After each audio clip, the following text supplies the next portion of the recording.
Wow. This is kamote and chicken breast.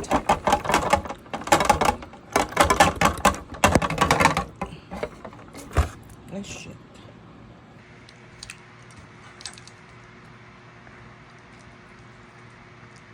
Katatapos lang ni Bubbles.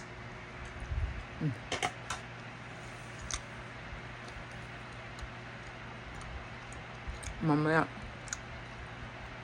balik ulit ako sa RV para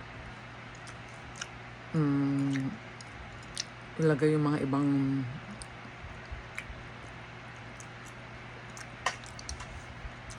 nasa storage ko. Because I'm paying a lot of money sa storage. Ang daming storage pala nung sa ilalim ng RV. So, yun na lang gagamitin kong storage para ma-save ko rin yung pera. And then, pag na-set up na lahat, pwede ko nang dalhin sa Bubbles. Ayan, dumating na pala yung kanyang yung kanyang crib.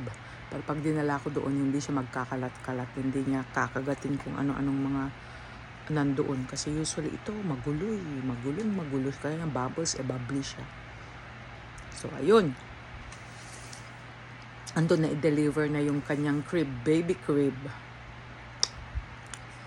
So, at least it will be organized and safe. Kasi kakagatin niya lahat yung mga kakainin niya yung mga sofa, yung bed, yung mga pillows. Gago siya.